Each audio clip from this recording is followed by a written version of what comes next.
You're scrolling Facebook late at night. A post pops up from a mother you know, a woman who spent years caring for her severely ill daughter. It reads, "That bitch is dead." It's jarring, it's aggressive, and chilling. That single post would lead police to a gruesome murder, uncover years of medical deception, and reveal one of the most twisted cases of abuse and betrayal ever documented.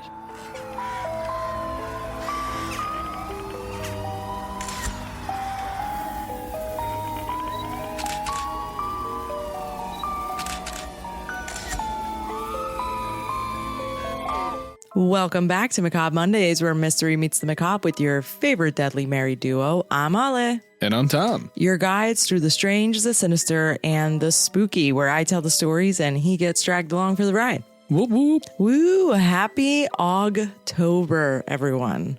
Happy almost October. That's right. That's why we say Ogtober for like. It sounds a little silly when you say it. It's been code orange at almost all the stores recently. I know. Everybody run. Do not walk. Run to Hobby Lobby, Marshall's, Home and Good, and Home and Good?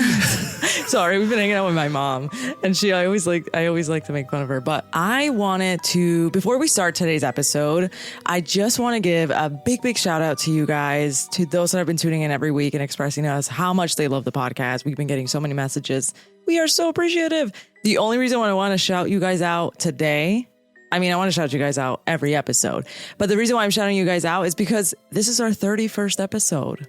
Damn. 31. Halloween. I know. I thought that was so fitting.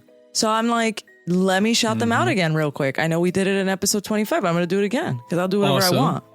Just want to give everyone a heads up. If Ale seems a little off today, she's a little under the weather. But she's pushing through today. I'm sick. If anybody understands that Mean Girls reference, let me know. Anyways, yes, I am a little bit sick today. Do I sound sick? A little bit. A little bit, yeah. I'm trying to drink some tea and keep my vocal cords. Yeah. What is it? No, I was going to say liquid. You liquiding it up? I'm liquiding in the vocal cords. Yeah. What's that word? Oh, no. This is not a good state of mind to be in before recording an episode. Basically, translation to you sound a little sick. You sound like shit. Oh, thanks. You're so sweet. Thank you. Thank you. No, but thank you guys so much. We're episode 31, like October 31st. This is so exciting. I can't even believe that so many people are tuning in, and we really appreciate each and one of you. Can you believe you've been doing this long? No, I told myself the minute I started the podcast, I was going to go straight forward. I'm like, the minute I start something, I want to finish it, see it through. Again, I know it's an us thing and a we thing, but at the same time, you wanted to start this. And thanks. Look at how far you've come already. Oh, I appreciate it, guys. Appreciate it, babes. Love ya. Yeah. I love you. 31 episodes and people are tuning in to listen to us. How cool. You guys rock. Shout out all the countries that we got listeners in. Yes. No, seriously. Because we're not just in the U.S. We're international, baby. Woo woo. Mr. Worldwide. All right, Pitbull. All right, let's get to it. Today episode, Tom, I'm taking you to Missouri. We haven't been there yet, both in podcast terms and real world terms. I've been there. Oh, that's right. Sorry. I say we as in a You've traveled international more than me, but I have hit multiple of the states. You've done nationally. I've done internationally. Correct. Yeah. No. Today we're going to Missouri. Okay. Now this was actually an episode that we got requested by many, which I'm now opening up requests or whatever you would call that. Why are you laughing? Good. Yeah, you're swallowing like an asshole. I took a drink and then I realized I came on mute right as I was swallowing and all I heard was the little gulp. Yeah, you should see my eardrums. I don't think that's... It wasn't easy for me either. Oh, okay. Okay, thank you. Ew! I do that sometimes. Sorry. I'm sorry. No, but we actually were requested this episode, this topic for a while now.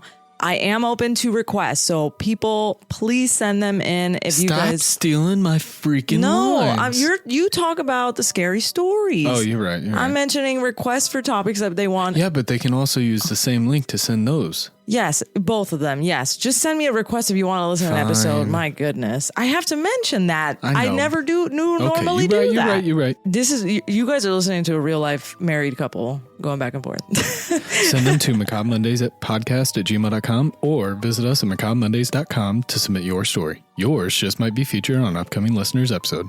All right. Have you ever heard of the name Gypsy Rose Blanchard? Oh, yes, I have. Yes, you have, because I know I've definitely touched upon and even talked about. Wow. Yeah, I have said a lot. No, but did you listen to me when I said it? You know, sometimes you zone me out. I know it. Okay. I listened to you. Yes. No, you do. She did a lot of stuff. She had a boyfriend at one point, too. Oh, okay. Afterwards. Okay. After all the crazy. Do you remember much? I remember the whole story. Oh, the whole story? No way. But I feel like it's 100%. definitely not the full story. I think it's probably the premise of it. I don't think I ever went on a deep dive with you about this one. Not a deep dive, but I remember watching multiple documentaries with you about this. No, I was watching them. You were not with me unless you pulled one of those. I'm not interested in that. And then it was that a lot of. Oh, I bet. Yes. I bet. Because this was a very interesting story. All right, let's dive in. Are you ready? I'm going to take you back to the beginning. Okay. Because there's a lot that you don't know, even though you say you do. But I don't know. I could be wrong. Actually, I could be wrong. Her mom. All right. Ready? Claudine Blanchard, better known as Dee Dee, was born in Louisiana in 1967. She was the kind of person who made herself the center of any type of room, really. She was very charismatic, very talkative. She was also very hard to pin down. There are plenty of stories from her younger years where she got into some trouble with petty theft or trouble with the neighbors, or there was also an accusation of her defrauding a check. Like check fraud of some sort. So it happens. It happens, yeah. But none of it ever really seemed to stick, or there was no charges ever pressed against her. So it's a lot of speculation there, right? But every time that she found herself in a situation where she was in trouble, she kind of always had a new version of the story to spin. She's really good at talking, I guess. When Dee Dee was 24, she met Rod Blanchard. He was 17 at the time. He was super sweet, very soft-spoken, and Dee Dee made him feel super important, like he had a place in the world with her. They started a relationship, and she ended up getting pregnant, and they decided, all right, we're pregnant, so we should get married. That was a typical thought process back in the day. Yes. So they ended up getting married, but Rod says that he kind of knew almost instantly that it was a mistake. And so he actually, yeah, no, it's rough. It's rough because he ended up divorcing Dee Dee before Gypsy was born. Okay. But he was still planning on staying in her life. Like he still wanted to be a part of Gypsy's life and help with whatever he can. He just knew I vaguely remember this part. Okay. Well, he had stated that he just knew that it wasn't going to go anywhere. They were better separate. Yeah. Better separated. Now, on July 27th of 1991, they had their baby girl in Louisiana, and Dee Dee named her Gypsy Rose because she liked the name Gypsy and she loved the band Guns N' Roses. So Gypsy Rose, that's how you get them. Rod stayed in the picture, at least financially, because he was paying child support. He was sending her gifts. He would try to make calls. He would try to go and see her. But he would try to see her whenever he could, but whenever he would talk to Dee Dee about it.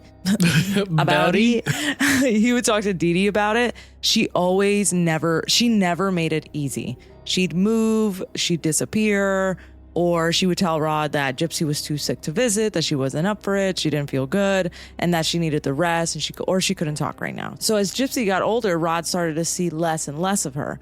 But whenever he did get a chance to see her, he noticed how much she looked like him. You know, she has these big brown eyes and she has his smile. Now, still, Dee Dee always was quick to remind him, she's not like other kids. She has so many health problems. Be grateful that she's even here. By the time Gypsy was just a toddler, Dee Dee had already started saying something was wrong. Okay. So first she was stating that she had sleep apnea, then chromosomal issues, and then she was having muscular dystrophy. So all very painful and lots of diseases. Yes.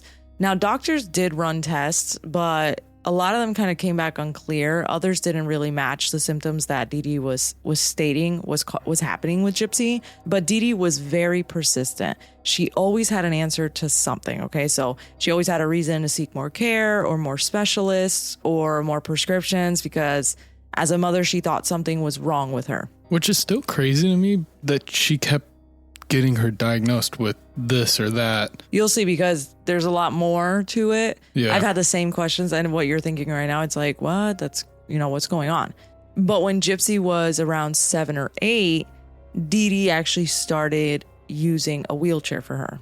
Mm-hmm. She said Gypsy couldn't walk well, that her muscles were deteriorating, and that she'd fall if she tried to even walk or stand up, and that she's only going to get worse without treatment. And did doctors prescribe the wheelchair, or wasn't her mom just straight up said, "Oh no, she needs this"? Oh, there's a lot you don't know about this story then. I love it. I have an evil grin right now. I gotta feel a little grinchy. That's a good question, baby. That's a very good question. Remember those. Okay. No one argued with her that she said this is what she needed, because why would they? Dee Dee was as attentive. Mom knows best. Mom knows best, right? She's never left Gypsy's side. She pretty much spoke for her. She cared for her. She filled out all her paperwork. If you think about it already, it's a heartbreaking story. Yeah. I mean, it tugs at your heartstrings because a single mother now, she's got her daughter who's sick. There's a lot going on, and it's a lot. And clearly from the outside, Gypsy looked like any other medically fragile child if you would do comparisons, right? Now, she was very tiny for her age. She was always bundled up in blankets. She had these big glasses. She never really had hair. It was like always shaved off. Her voice is this notorious signature voice of hers. Damn, what am I, a snake? You saw that? Signature. Yes. No, her signature voice, because a lot of people find it very annoying. It's very high. Yeah. It's very childlike, very gentle. I guess is the word soft. Yeah. Maybe not. Well, yeah, gentle because it's soft. Yeah, same thing. But she was always very polite. She was always smiling. She was always very quiet. And most importantly, she was always saying thank you. She was very gracious, right? By the time that Gypsy was around 10, her medical chart included leukemia, muscle dystrophy, seizures, asthma, vision and hearing impairments. A feeding tube had to be placed in her because Dee Dee said that she couldn't chew or swallow. And Jesus Christ. Yep. And a mental disability that kept her, according to Dee Dee, developmentally frozen at age 7. What the fuck? Yeah. She was supposedly homeschooled, or so Dee Dee claimed, and she didn't play with other kids. She didn't go anywhere without her mom. It was always Dee Dee and Gypsy. And over time, even the people around her stopped kind of questioning anything, because it just didn't seem like there was anything left for them to ask. They're struggling. Yeah. They're suffering. What am I going to do? Just add to the agony? Keep asking questions? Yes. Yeah. Now, Rod, Gypsy's dad, says looking back now that he noticed that there were some red flags, but at the time, like most people, you don't really notice them at the time. You also wouldn't You wouldn't think to question something like that. Exactly. And he believed anything that Dee Dee told him. Everyone pretty much did. And he would still be sending child support. He would mail her gifts still. When he would ask to visit, Dee Dee told him that travel would be too hard on Gypsy, that her immune system couldn't handle it, that it just wasn't safe. And he has stated that he felt guilty that he didn't go see her, but he trusted what Dee Dee said. And, I remember, because there's a couple documentaries and shows that have reenacted all this. I think even Lifetime made a movie out of it as well. But in one of the documentaries I saw, I think I forgot what type of job he had, but he had a job that required him to be on the road. So it was hard, or maybe the distance, like it was hard for him to also see her. But then he was like, I'm just do my parts and money. And he talks about how terrible he felt. Okay. By 2005, now Gypsy was around 14 years old, and Hurricane Katrina had just torn through their home in Louisiana. Do you remember that? I will be honest, I don't remember them living in Louisiana. Okay. I only remember the Missouri stuff. Yeah, because, right. That's good, baby. You're doing good. There's your little grin. My little evil grin. He's a mean one. I mean, she's a mean one. Mr. Grinch. So Dee Dee packed up what little they had even left in Louisiana and moved them both to Springfield, Missouri for a fresh start. Here's where the story takes place. Let's get into it. Well, not where it takes even more. It takes place, yeah, but it moves towards that. Now, they arrived with medical records, a heartbreaking story, and a new community that was ready to help. This is kind of pretty much where the public story really begins, and it takes off from there. This is where that whole mother and daughter against the world narrative really starts coming into play. It starts spinning. And this is where the illusion became almost kind of impossible to... This case in itself, the story is just insane. So to me, anytime I talk about it or I hear about it, it's always very interesting, but it's also just insane. And I can't... All right, let me get to it. Not me stopping myself. When Dee Dee and Gypsy arrived in Springfield, Missouri, they didn't just settle in quietly. They actually made an impression, right? Dee Dee was telling people that they'd lost everything in Hurricane Katrina, that they were starting over. And that Gypsy, her little girl... I'm sorry. What? Sorry, that was like a tick. That was crazy. Katrina. I had the thought in my head and it was like, just do it. And I was like, I'm going to just keep talking because I'm going to... You just kept on going. I'm going to act like nothing happened. You just kept going like it wasn't even a thing. You just said, Katrina. I was Are you in a cave? I don't know what is going on. Oh, that was crazy. I'm sick. It's probably the medicine. Oh my goodness. Well, anyways, she ends up telling them that Hurricane Katrina took pretty much everything that they've had and that they had to start over, and that Gypsy had beaten all the odds more times than she could even count.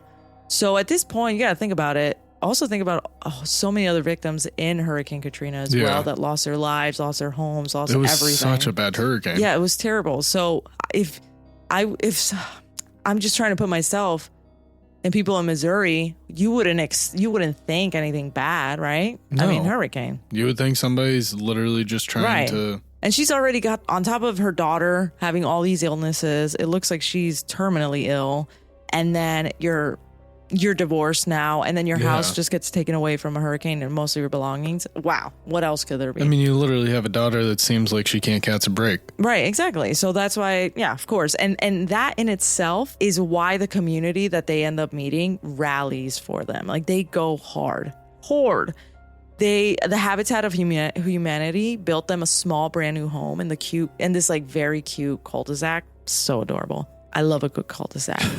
It was even painted this cotton candy pink or bubblegum, I think I saw somewhere or whatnot. But it honestly looks straight out of a storybook. You can see the photo there with everybody. Yeah. With the wheelchair ramp even. Yes, because they added a wheelchair ramp to the front porch. And they also installed a hot tub for physical therapy for her. Wow.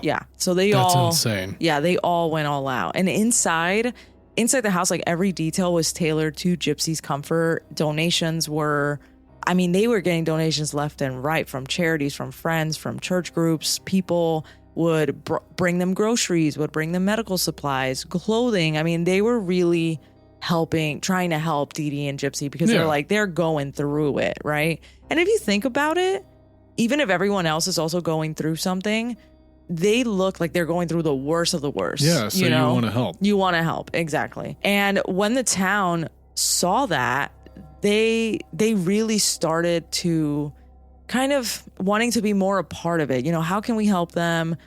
How can we help Gypsy have a normal life as best as she can? How can we help Dee Dee, blah, blah, all this stuff, right? And if you think about it, Gypsy is this picture of innocence, right? If you see her in the photos, she's always in a wheelchair. She's always smiling. She has that soft voice, very childlike, and she's always very grateful. So she kind of is the poster child for beating all odds. Yeah. And just being happy with life. Yeah. Hope, strength, all that. Exactly. And so one of the things about her is that she loved Disney princesses. Like, she just loved the fairy tales. Yeah. Remember that? Yes. And she would constantly wear princess costumes. She would wear wigs with like sparkly headbands and hats that kind of looked like animals or some sort. She also would wear kind of slippers everywhere she went. She looks like a girl, like a little girl. Yeah. they would also go to a lot of charity events. And there's this one famous one where she goes up on the stage and she waves to the crowd and says, "Thank you for helping me." And everybody's like, "Oh, that's so sweet." Yeah, because my God, pulling at your heartstrings. Yeah, and also my God, yes, exactly. Although they're all there to help both of them, Dee Dee, no joke, always sat behind her, either next to her, behind her. It don't matter. Dee Dee was always wherever the hell Gypsy was. She was always visible. Dee Dee would never be too far away from Gypsy, never let go of her. Either her hand was on her shoulder or she would hold her hand exactly or put her hand on her lap. It didn't fucking matter. She was attached to her. Now, the stories after this just kind of kept coming. She's got leukemia. She's got muscular dystrophy. She's got seizures, asthma. She's got vision and hearing problems. She's got the feeding tube. She's got the sleep apnea. She's got developmental delays. I mean, the list goes on and on. It's one thing after another. It was as if like no part of Gypsy was okay.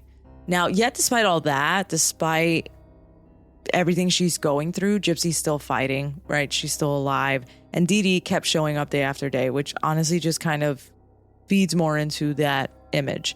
Now, together, they end up becoming the poster children for her inspiration at this point. News crews were covering them. Churches were holding prayer circles for them. Local papers would run features with headlines like "A Mother's Love" and "Fighting Together."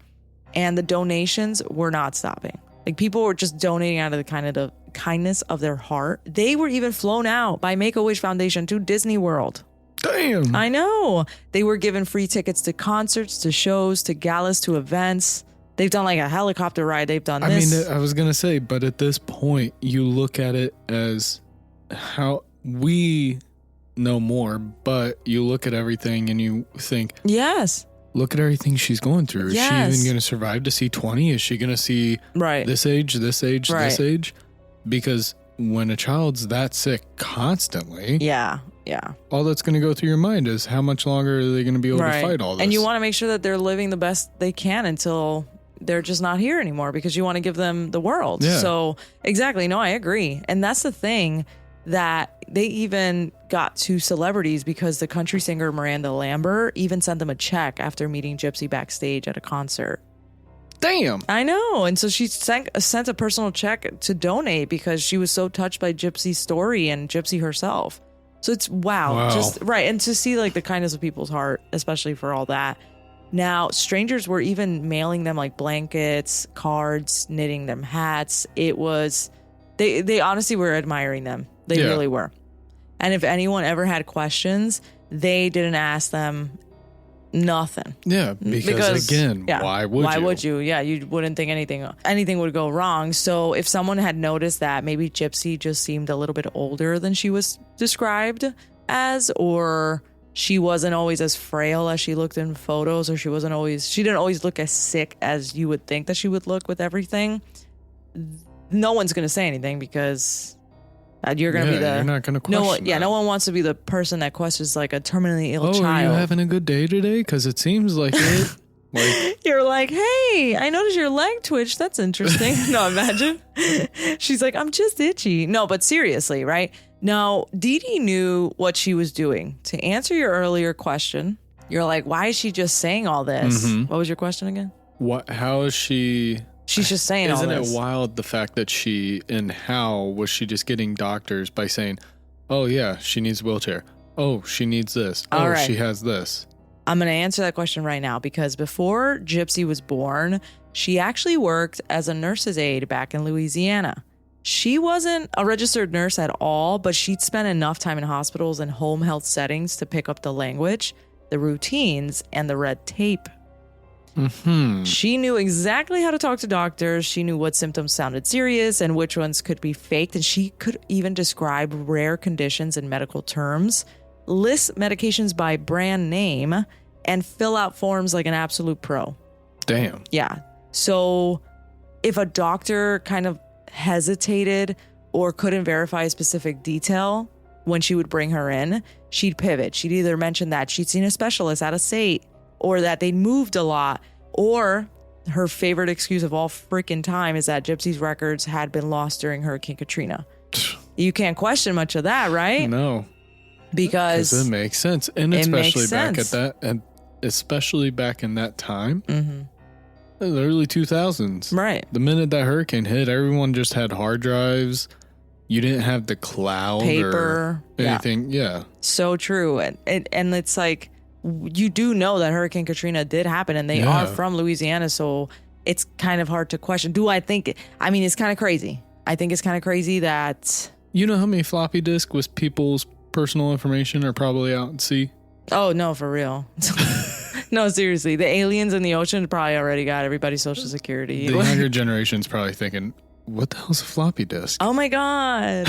Yeah, don't do that. That's crazy. Wow. Really?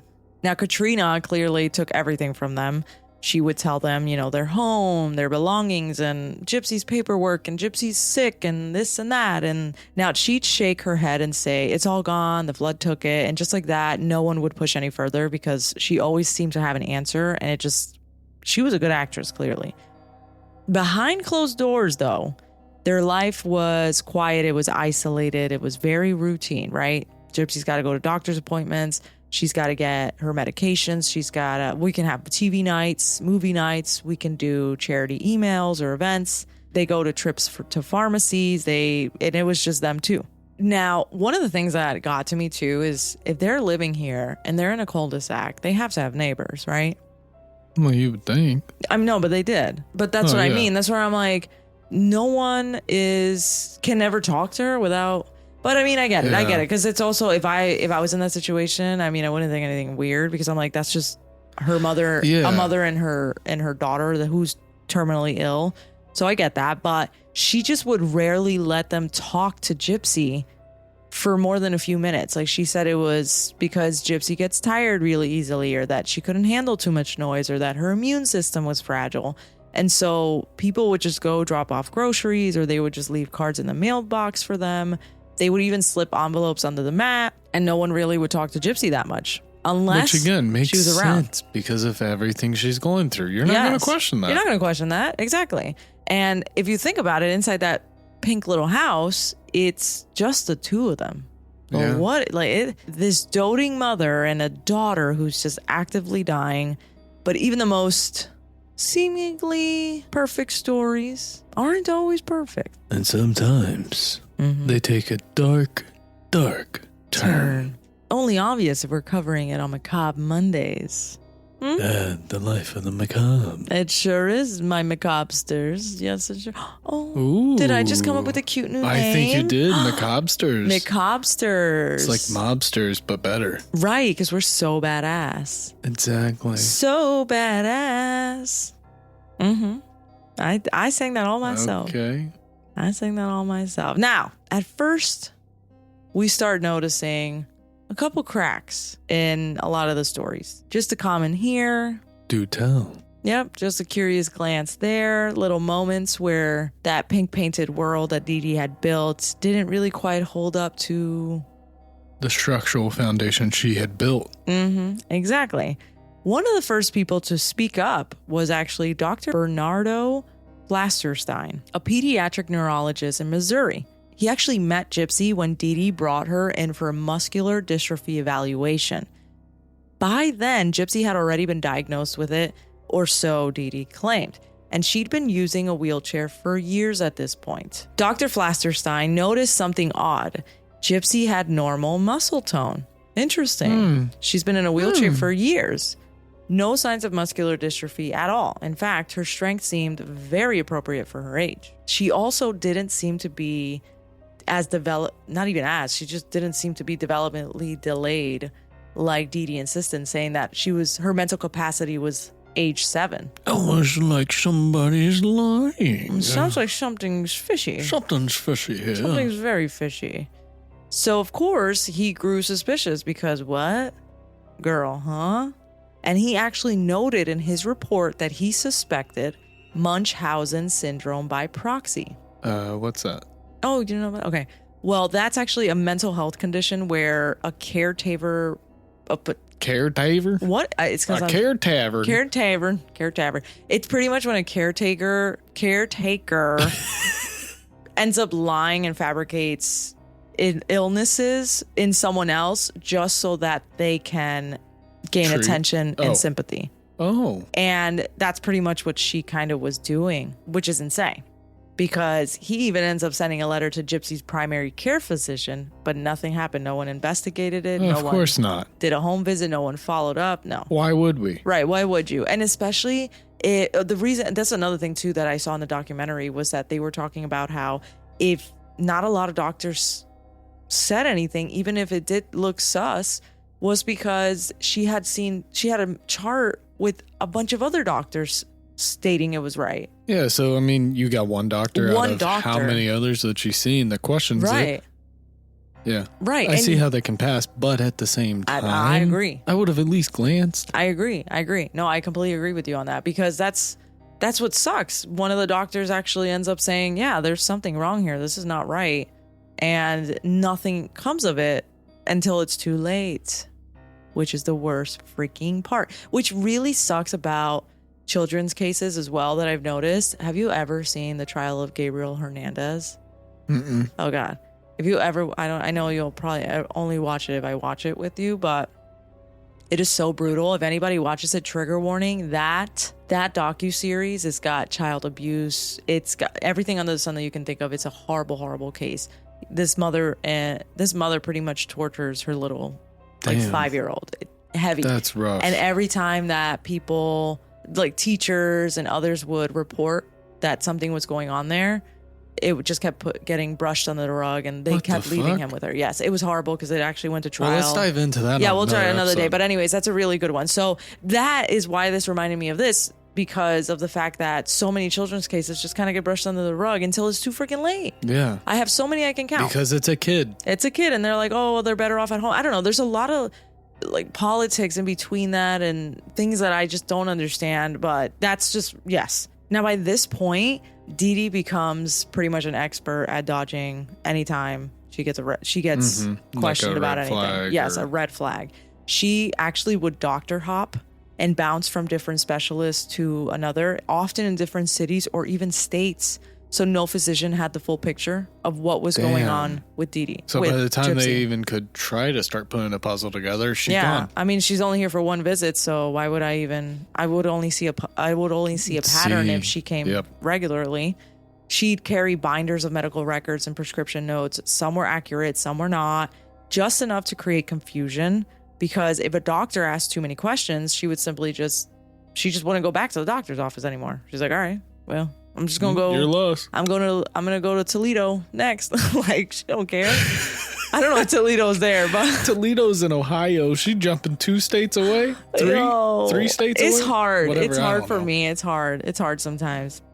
But if anybody really pushed or questioned her heavy, she'd cry or she'd get defensive, or she'd say, you guys don't understand what it's like to care for a child like Gypsy, and so tug at the heartstrings. Same thing. But if you think about it, Gypsy is only going to keep getting older, because in reality, she's not really, because even though Dee Dee insisted that she was still a child, at this point, she's telling people that she's maybe 11 or 12. Gypsy was actually in her late teens by now, because she was also lying about her age. So she lied to told Gypsy that she was younger than she really was, because she wants to keep her young, which is exactly what. It truly makes me think of the movie. There was a movie that came out maybe in the last year, 2 years, and it was the girl. I want to say they got the idea from the Gypsy Rose story, because the girl was getting fed pills, and the pills. Oh, you're talking about Run on Hulu? Yes. I remember we watched it. Yes, so good. That was such insane. A good movie. She also had Munchausen syndrome by proxy, because that's what she wanted. She wanted to keep her daughter sick in a wheelchair. And paralyzed. Yeah. Oh, God, that was such a good movie. Go watch it. It's on Hulu. It's so good. Cast is also really good. You'll see the connection between this and this. Yeah, no, that's definitely... This and this. This and that. Yes. Now, that's the other thing, right? So she's kind of like lying about her age, or she keeps fibbing. I remember in the documentaries, it was like she would ask for her age one time, and then way later she would ask for her age again, or she'd find out randomly, like out in public, because Dee Dee's talking to somebody else, and she would say a different age, and she's like, what? Yeah, like, it never made sense, too. It never made sense. And clearly that's exactly what ended up happening, because Gypsy knew something was off, because she knew actually that she could walk, that she could eat solid food, that she didn't have cancer, and that she didn't need most of the medications her mother gave her. At this point, she knew all that. How does she know all that? We're going to get into how. She's smart. One night during a charity event, it's been reported that a neighbor spotted Gypsy standing upright, walking around a backstage before quickly returning to her wheelchair when Dee Dee appeared. But nothing came of that. Now, another time, Gypsy asked someone at the hospital how old she was. She was even supposed to be, actually, because she genuinely didn't know, because she'd been told so many different so many different things over the years. And sometimes when Dee Dee wasn't around, Gypsy would sneak into the kitchen at night and eat foods that she wasn't supposed to test. Same. Yeah, I would probably do the same thing. Exactly. I mean, she's told she's not allowed, she can't chew or swallow, so she's curious. So when she did do that, she started realizing, this isn't making me sick. Fine. Yeah, I'm fine. Weird. Like, I can chew and swallow. I don't know why she keeps saying that. Just imagine that. Oh man, that must be, that's psychic. Imagine that. So here's the thing though, right? Because even as Gypsy started to recognize the truth about her health and that something's up, right? She still didn't feel free whatsoever. She felt very trapped, which valid, okay? Because her mother had complete control over everything. Her schedule, her medications, her medical visits, her internet access, because she wasn't allowed to access the internet without her mom, or her phone, or her birthday, or even her name on some legal documents, because she's having an identity crisis at this point. Dee Dee was telling people that she had the mind of a 7-year-old, that she couldn't read or write, and that she couldn't understand anything beyond cartoons and coloring books. But behind closed doors at nighttime, when her mother would go to sleep, because she would take sleeping pills, so she'd be out like a rock, that at night she would actually stay up and read Harry Potter, or she kept notebooks filled with stories and drawings, and she'd act how she'd want to act. She'd want to act, yeah. And she's got to be because a sneaky she knows she's kid. Yeah. She's got to be a sneaky kid right now. Now, she even created a Facebook profile to message friends online. The only Facebook account that technically Dee Dee knew about was the one that she had with Gypsy. So she shared an account with her. She obviously she doesn't know half the stuff that she's doing out here, but she actually started chatting with men in private groups, especially fantasy and cosplay forums, where she would pretend to be someone else. These type of forums, she would just pretend to be someone free, I mean, not that that's what was her go-to, but it's the intention that she set it behind. She wants someone that she can have choices. She can do what she wants. And she's in love with the fairy tale world, because that's all she grew up with. All she ever thinks about is, at this time or whatnot, was, life is just a fairy tale. And because that's all her mom would let her watch. I mean, in all honesty, she's basically Tangled. What's her face from Tangled? Aurora? Is that her name? I don't know. No, is that Rapunzel? No, Rapunzel. Yeah. Rapunzel's Tangled, yes. So that's because she Aurora, lets down her hair. Yes. So exactly, pretty much kind of that, just a Disney-fied version. She thinks that she's sick. Rapunzel's... now that you say that, I think she has stated that that's one of her favorite movies. Which would make sense. Yeah. Because that's literally what she's living. And she was always waiting for Prince Charming to rescue her and all that. So yes, for sure. And so while she's on there, of course, she's going to get curious, because you also got to think about, she's never had a boyfriend. She's probably interested in that. I know there's another show on Hulu. It's called The Act. It was more of a drama realization of it. Okay. It was really well done. The cast was superb. They killed it with the set design, with directing, all that. Everything was amazing. 10 out of 10. In there, they end up showing a scene that they created about Gypsy wanting to, she was seeing other kids that pass by, teens in relationships, and she also wanted that, which is valid, because of course you're a kid, you've got your hormones. You want to experience the same thing other kids are. She's been locked up since she was a baby, so she really, whatever. She ends up meeting someone who ends up changing the course of the rest of her life. Cute Prince Charming. Cute. I love you. You're so funny. By the time Gypsy turned 18, though publicly, technically around this time, she's being told that she's 14. She's being described as a 14-year-old. So she's 18. Her world started to kind of narrow into something a little bit odd. I'm going to just walk through it. Because day after day... Take us through it. Yeah, let me take you through it. Day after day, she started to... It was becoming a routine to her. You know, it's nighttime. Mom's going to go to bed. I'm going to go on the computer and I'm going to start doing whatever the hell I want. I'm going to chat to people. I'm going to have a secret life outside of this world. She had her own Facebook account, right? She started using like fake names or anime icons or fantasy themed usernames. So she's just kind of doing her own thing. And she joined chat rooms that had fan fiction groups and role play forums, especially ones that focus on cosplay, dark fantasy, and fairy tale characters. And that's where she ends up meeting Nicholas Godejohn. Q Prince Charming. Nicholas was a 23-year-old man from Big Bend, Wisconsin. My God. I know we did the Slender Man stabbings episode, but... Cheesehead. Big Bend, Wisconsin. He lived with his parents and had a history of mental illness and was actually diagnosed with autism spectrum disorder. Okay. He also had a criminal record, though, because he'd once been arrested for watching explicit content in a McDonald's for hours, and he refused to leave. So, yes. I did not know this. Yes. Oh, man, that I thought that's rough. Yes. That's rough. But online, he was just Nick, not the guy who's jacking off at a McDonald's. This quiet, lonely guy who finds Gypsy, someone who wants someone that she can talk to and listen. She wants somebody that she can more or less escape He through. wants someone. Yes, exactly. And someone who would admire him, maybe someone who would make him feel seen. And that's exactly what Gypsy had to offer. I think they literally were... They both needed exactly what they were both looking for. Exactly. And their relationship, no joke, escalated so fast because they began messaging constantly, especially sometimes for hours every night. Gypsy confided in him, told him that she was older than she actually appeared, and told him that she could walk, she could eat, and she could think clearly, that she didn't feel that she was 7.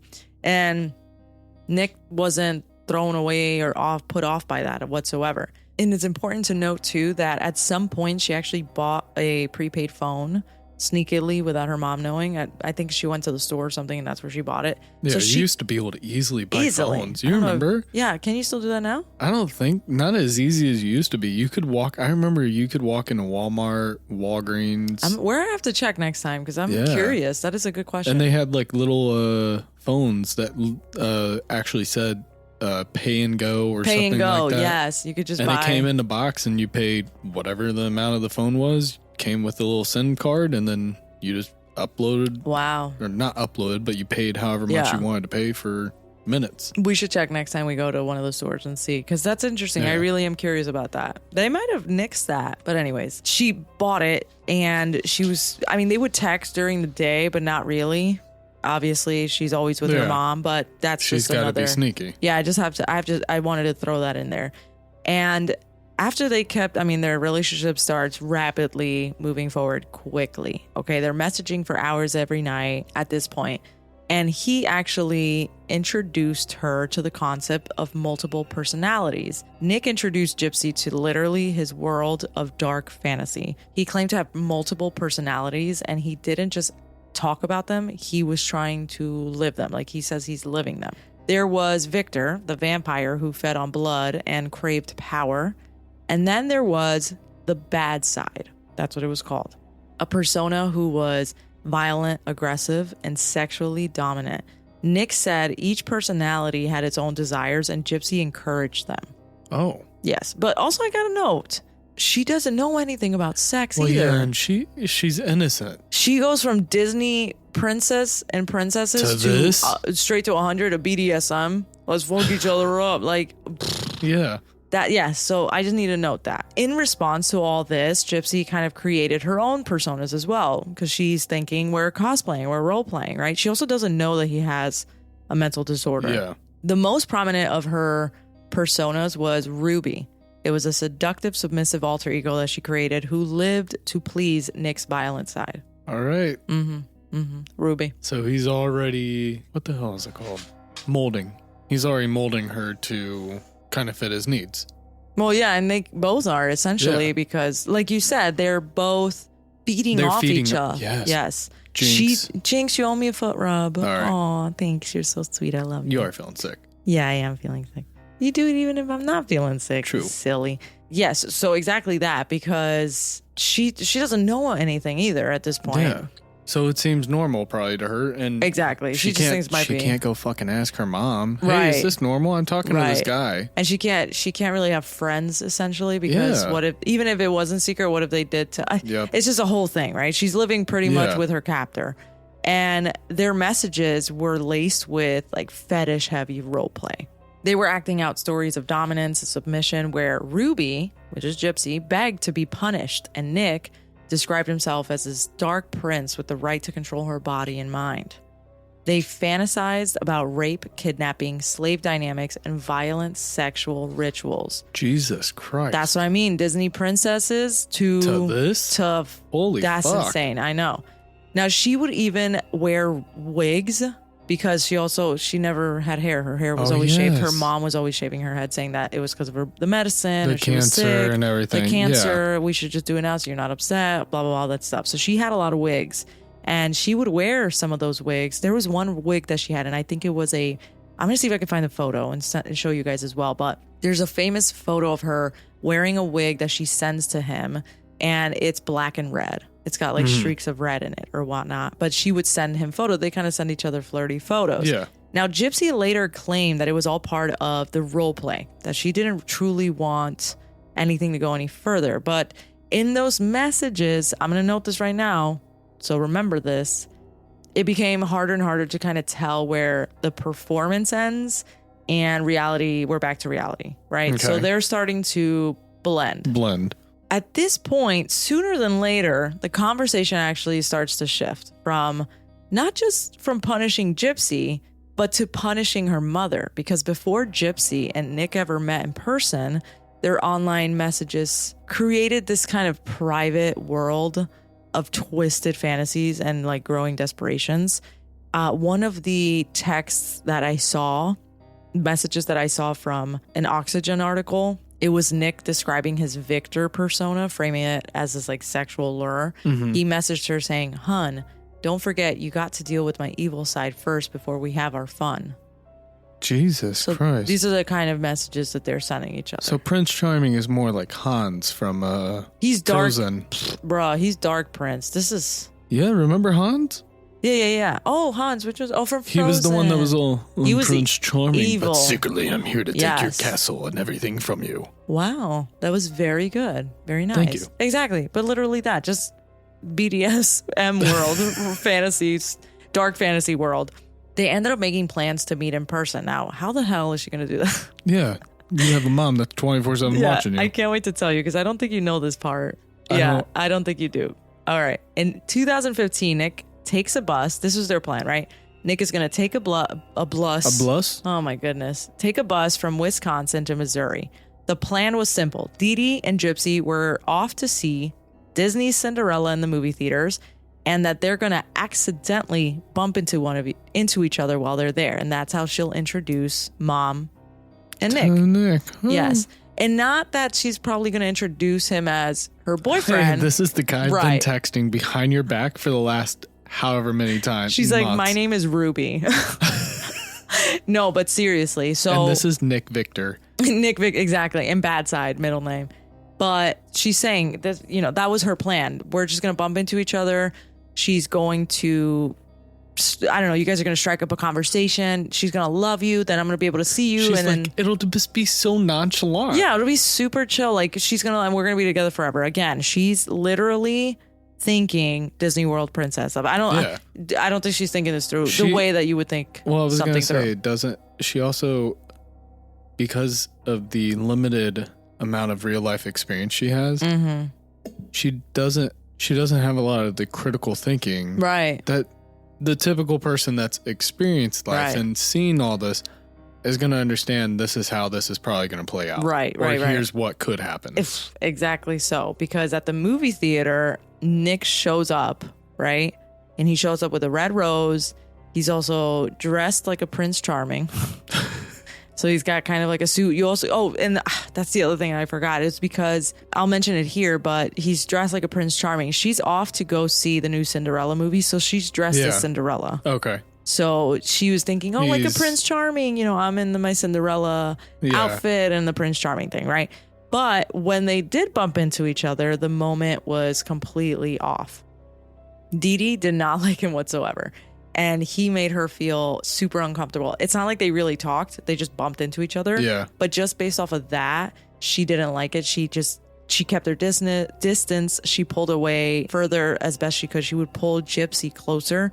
And she kind of brushed off the interaction in itself, which makes sense because he's the single man at the movies dressed up in a Prince Charming outfit. Well, it was a suit. I think it was a suit and tie kind of thing. Sorry, it was a suit and tie. Okay. Yeah, but same thing. Yeah. So dressed in like a suit and tie, carrying a rose at the movie theater by himself to watch Cinderella. That's kind of odd, really right? Fucking weird. It's a little weird, especially if he's by himself. Yeah. And he kept trying to cross paths with her. So that's so see, I mean, that comes off as stalking. Right, like something's up. And obviously Dee Dee doesn't know what's going on behind the scenes. She just, you know. So she's going to... Right. She's already super protective of Gypsy. Right. This is going to put her 10 times more on edge. I know, for real. And she's already spotting him. Like, she's like, kind of warning Gypsy, like, stay away from him. He's kind of creepy. That's weird. That's really strange. Now, what Dee Dee doesn't know, I mean, she doesn't know a lot right now, but what she doesn't know is that just a few minutes later from that interaction, they're getting their stuff. They're heading to the movie theater, to the room. Gypsy and Nick are actually going to sneak off to the bathroom and have sex. Oh. Yeah. At the theater. Yep, because Gypsy ends up sneaking away from her seat, saying that she has to use the bathroom or something, and her mom's like, I'll go with you, I'm sure. And she's like, nah, you know, I go by myself. Don't worry about it. I can do this. I'll be right back. Pretty much leaving Dee Dee in the movie theater, and then ends up meeting Nick in the bathroom, in the theater bathroom. If I'm not wrong, it might be a family bathroom or something. I don't know if it was the public one, and there for the first time in real life, they had sex. It was quick. Damn. I mean, if you think about it, it was like... Yeah. And in the shows, if you watch it and the way they portray it, it's exactly how I would think it was going to happen, because she's only got a couple minutes. Yeah. Barely even, because... Yeah. She can't be gone too long, or her mom's going to come looking. Dee Dee's going to come looking for her. Yeah. Exactly. And following that encounter with her, when she returned back to the seat, to the theater, as if nothing happened, he also did. I think he did. I'm not sure he did. But I know there's different accounts. He was like, you know what? This is actually a pretty damn good movie. Yeah, there's different accounts that he did watch it or he didn't. Nothing's really concrete on that. But regardless, this is a situation we're in now. Yeah.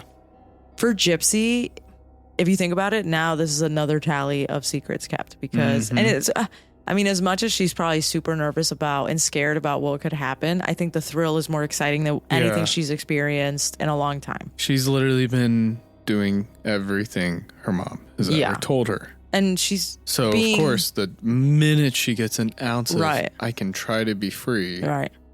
You know? Right. And at this point, I feel she's not, I wouldn't even consider this teenage rebellion or anything, because she just has never had a life. Yeah. So it's hard to even It's her pivot trying to experience life. Right. And she's being pretty much forced into all these medical procedures and all that.